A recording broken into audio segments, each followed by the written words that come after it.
तो अस्सलाम वालेकुम परदेसी भाइयों। आज का वीडियो बहुत इंपॉर्टेंट होगा उन लोगों के लिए जो लोग भी मुझसे फेसबुक, इंस्टाग्राम पे या फिर यूट्यूब के कमेंट में अपना सवाल करते हैं फाइनल एग्जिट, ह्रूप, मतलूब, छुट्टी से रिलेटेड। ठीक है, तो इन सारे सवालों को करते हैं जो मेरे पास टाइम नहीं होता है, इसलिए मुझे ये वीडियो बना करके उनको इस वीडियो के थ्रू उनको जवाब देना पड़ता है। तो आज की इस वीडियो में आपके इन्हीं सारे कमेंट को क्लियर करूँगा, जो आपका डाउट होता है उसको क्लियर करूँगा। तो इस वीडियो को फुल वॉच करें, हो सके इसमें आपका भी कोई सवाल छिपा हो जो आपको जानना ज़रूरी होगा। तो चलिए वीडियो को करते हैं स्टार्ट। देखिए यहाँ पे एक मेरे भाई का सवाल है, भाई मैं जवजात से फिंगर देकर इंडिया गया, 3 साल हो गया, क्या मैं सऊदी अरेबिया जा सकता हूँ? सबसे बड़ा सवाल ये है। देखिए फिंगर देना सऊदी अरेबिया में एक इस तरह का मामलात है, चाहे आप मकतब अमल के थ्रू जाके फिंगर लगाएं, चाहे एम्बेसी के थ्रू फिंगर लगाएं, चाहे आप डिपोर्ट होने टाइम फिंगर लगाएं, चाहे जब जाकर फिंगर लगाएं, जैसे आप फिंगर लगाते, फिंगर लगाने का सीधा सीधा मतलब है आप लोगों का कि जब आप फिंगर लगाते हैं तो इसका मतलब है कि आपके ऊपर वायलेशन डाल करके आपको एग्जिट भेजा जा रहा है।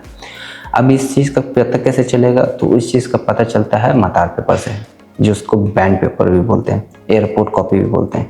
वो निकलवा करके ही क्लियर होगा कि आप सऊदी अरेबिया आ सकते हो या नहीं आ सकते।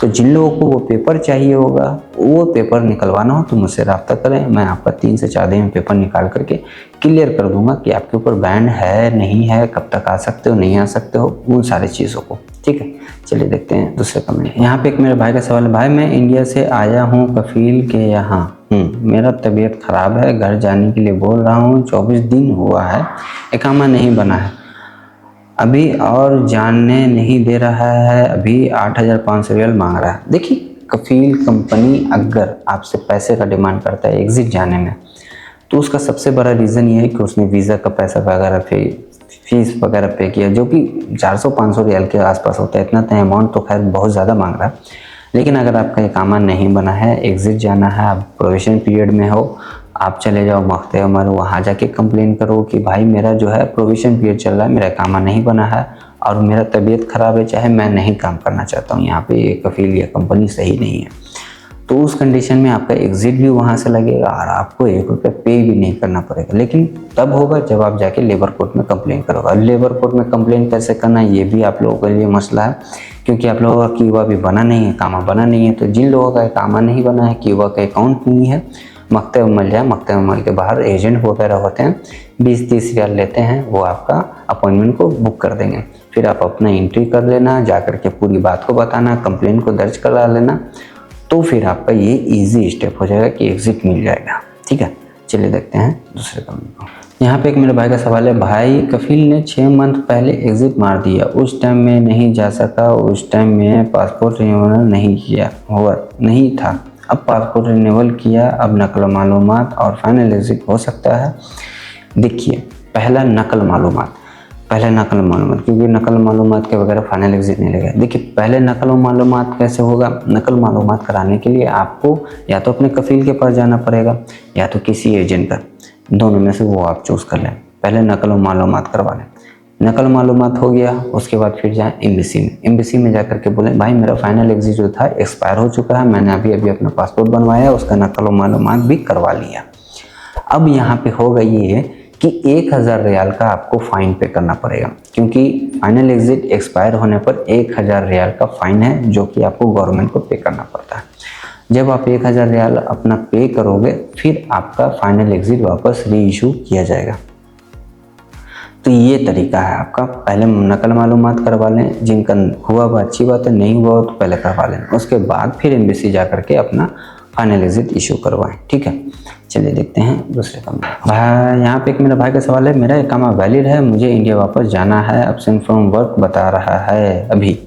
देखिए एब्सेंट फ्रॉम वर्क का मतलब हो गया, सीधा सीधा बात है कि हुरूफ लगा हुआ। इकामा वैलिड हो चाहे एक्सपायर हो, हुरूफ कभी भी आपको कोई भी दे सकता, कोई भी का मतलब आपका स्पॉन्सर, ऐसा नहीं कि राह चलता कोई दे देगा। अगर आपको इकामा वैलिड है, हुरूफ लगा हुआ है, तो फिर आपको सिर्फ और सिर्फ आपका एम्बेसी या फिर मकतब अमल एग्जिट दे सकता है, लेकिन उसमें आपको बैंड होगा 3 साल का। लेकिन अगर आपका 60 दिन से कम हुआ है, यानी कि अभी आपका 60 दिन नहीं हुआ, हुरूफ लगे हुए, तो आपको लीगल एग्जिट मिल जाएगा। एम्बेसी जाए, एम्बेसी से जाके पेपर बनवा लें, पेपर बनवा के मकतब अमल में जाके सबमिट कर दें। मकतब अमल आपको एक अपॉइंटमेंट देगा जबजात का, जबजात जाएंगे, वहाँ आपका आधे घंटे के अंदर में एग्जिट मिल जाएगा। तो इस प्रोसेस को फॉलो करेंगे तो आपको कोई बैंड नहीं लगेगा हरूफ के केस में भी। लेकिन अगर 60 दिन क्रॉस हो चुका है तो फिर आपको 3 साल का बैंड लगेगा ही लगेगा। ठीक है मेरे भाई लोग। और अगर आप लोग इतना सवाल करते हैं भाई, मैं फिर से यही बात बोलूँगा जो हर वीडियो में बोलता हूँ कि इन सारे सवालों को आप लोग यूट्यूब की लाइव स्ट्रीम में कर लिया करो, जो डेली मैं सौदे के टाइम से रात के 9 से 10 करता हूँ। क्योंकि इतने सारे सवाल का जवाब देने के लिए मुझे वीडियो बनाना पड़ता है, जो कि मुझे भी पसंद नहीं है, लेकिन क्या करें, मजबूरी है, आप लोग का डाउट को क्लियर करना पड़ता है। तो चलिए देखते हैं दूसरे कमेंट। यहाँ पे एक मेरे भाई का सवाल है, भाई मेरा एग्जिट नहीं लग रहा है, अफसर से मेरा इकामा भी वैलिड है फिर भी नहीं लग रहा है, लेकिन पासपोर्ट मेरे पास नहीं है, कफील के पास है, इसलिए तो नहीं लग रहा है अफसर से, क्योंकि पासपोर्ट का लिख के आ रहा है। देखिए पासपोर्ट बात खत्म, क्योंकि पासपोर्ट आपको तब चाहिए जब आप यहाँ से एग्जिट जाओगे, एयरपोर्ट पे जरूरत पड़ेगा। लेकिन आपका अफसर से एग्जिट नहीं लग रहा, उसका कुछ रीज़न है जो आप लोग समझ लें।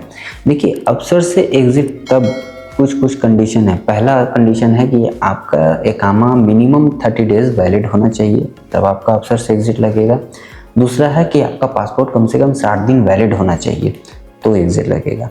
तीसरा है कि आपके नाम पे ना गाड़ी होना चाहिए, ना आपके इकामे पे कोई फाइन होना चाहिए, ना बिल होना चाहिए, कोई भी चीज़, यानी कि नीट एंड क्लीन होना चाहिए, तब जाके आपका अफसर से फाइनल एग्जिट लगेगा। तो इस चीज़ का आप लोग गौर करें, जब एग्जिट लगाना हो अफसर से तो इन सारी चीज़ों को समझ लें कि क्या क्या तरीका है। ठीक है, इन सारी चीज़ों को चेक कर लें। अगर इनमें से कोई एक चीज़ भी आप मिस करें तो आपका अफसर से एग्जिट नहीं लगेगा। ठीक है, बाकी बात रहा पासपोर्ट का, तो पहले अफसर से एग्जिट लगाने से पहले अपना पासपोर्ट छुड़ा लें, क्योंकि अफसर से एग्जिट तो लग जाएगा, आपका वीज़ा भी इशू हो जाएगा, लेकिन आप एयरपोर्ट जाओगे तो ट्रैवल किस चीज़ से करोगे, क्योंकि बिना पासपोर्ट के आप ट्रैवल नहीं कर सकते हो। ठीक है, चलिए देखते हैं दूसरे कमेंट को।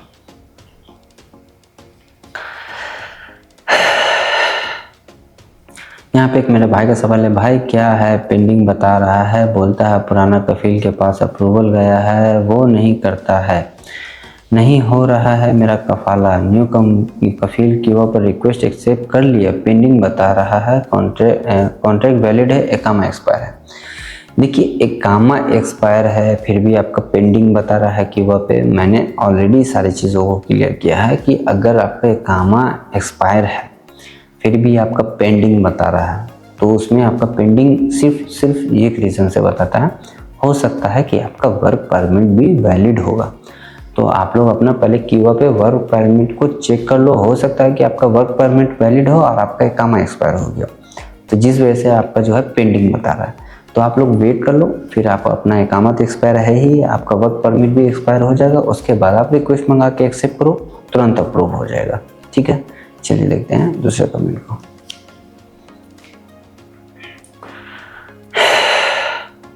यहाँ पे एक मेरा भाई का सवाल है, भाई मुझे फाइनल एग्जिट जाना है, मेरे ऊपर हरूफ लगा हुआ है, 18 दिन हो गया है हरूफ लगे, क्या आप एग्जिट लगवा सकते हो, प्लीज़ रिप्लाई ब्रो।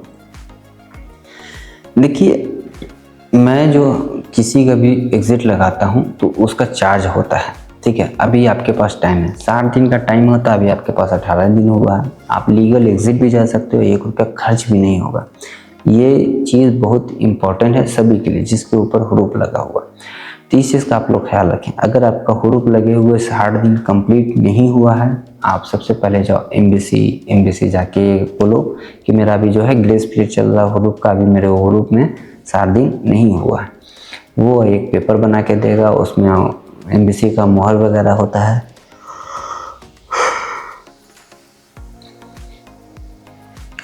और उसमें जो है मख्ते अमल के लिए पेपर बनता है। उसके बाद वो पेपर लेकर के आपको जाना मख्ते अमल जा कर के वो पेपर सबमिट करना है। फिर वो आपको एक अपॉइंटमेंट देंगे, जब साथ जाएंगे तो वहाँ आधा से 1 घंटे के अंदर में आपको एग्जिट मिल जाता है, लीगल वो भी और फ्री ऑफ कॉस्ट। फिर आप सऊदी अरेबिया दोबारा न्यू वीज़े पे भी आ सकते हो। तो इस चीज़ का आप लोग ख्याल रखें, जिनके ऊपर भी हरूफ है वो इस रास्ते को फॉलो करें, आपका लीगल एग्जिट भी लगेगा और पैसा भी नहीं लगेगा। बाकी बात रहा मैं लगा सकता हूँ, मैं लगा दूंगा तो आपका लग तो जाएगा 3 दिन के अंदर में, लेकिन पैसा बहुत ज़्यादा लग जाएगा। ठीक है, चलिए देखते हैं दूसरे कमेंट। यहाँ पे एक मेरा भाई का सवाल है, इकामा एक्सपायर पर ट्रांसफ़र लिया तो 6 साल का एंड ऑफ सर्विस मिलेगा क्या? एकदम मिलेगा भाई, लेकिन आप लोग एक चीज़ ख्याल रखें जब आप लोग ट्रांसफ़र ले लें अपने न्यू कंपनी के पास, स्पॉन्सर नाम चेंज हो जाए, अकाउंट नंबर चेंज हो जाए, सारा चीज़ हो जाए, ओके हो जाए, ओके। उसके बाद आप कम से कम 10 से 15 दिन, 1 मंथ वेट करो।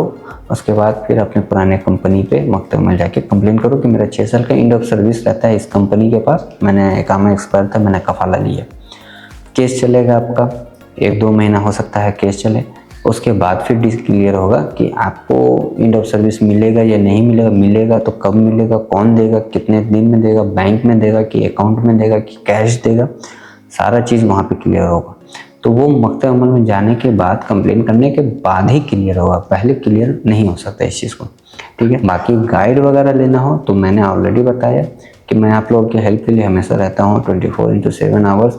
लेकिन टाइम नहीं होने के कारण, मेरे पास टाइम नहीं होता, तो इसलिए मैं फेसबुक, इंस्टाग्राम या फिर टिकटॉक हो गया, यूट्यूब हो गया, उन सारे जगहों पे सवाल का जवाब नहीं दे पाता हूँ। लेकिन मैं डेली आप लोग के लिए सऊदी के टाइम से यूट्यूब पे लाइव स्ट्रीम करता हूँ रात के 9 से 10। तो आप लोग वहाँ पे ज्वाइन होकर के अपने सारे प्रॉब्लम को कर लिया करें, सवालों को कर लिया करें। जो सही तरीका होगा वो भी बताऊँगा, और जहाँ तक मुनासिब होगा वो मैं हेल्प भी करने का आप लोगों के लिए कोशिश करूँगा। तो आज की इस वीडियो में मैंने इन्हीं सारे सवालों को कंप्लीट करने का कोशिश किया है। जो आपका डाउट था उसको क्लियर करने का कोशिश किया है। फिर भी अगर आपका कोई डाउट रहता है तो स्ट्रीम में ऐड हो जाया करें और ऐड होकर के अपने सवालों को कर लिया करें। तो आई होप कि मेरे वीडियो आपको पसंद आया हो, और पसंद आया है तो एक लाइक ज़रूर दे दिया करें। और अगर आप चैनल पे पहली बार हैं तो चैनल को सब्सक्राइब जरूर कर लिया करें। और इस वीडियो को ज़्यादा से ज़्यादा अपने दोस्तों, फैमिली के साथ भी शेयर करें, ताकि जो लोग भी सऊदी अरबिया में हैं, परेशान हैं, उनको सारी चीज़ों का पता चले और उनको हर तरीका भी मालूम हो। तो चलिए फिर मिलते हैं नेक्स्ट वीडियो में एक नए टॉपिक के साथ, एक नए अपडेट के साथ। तब तक के लिए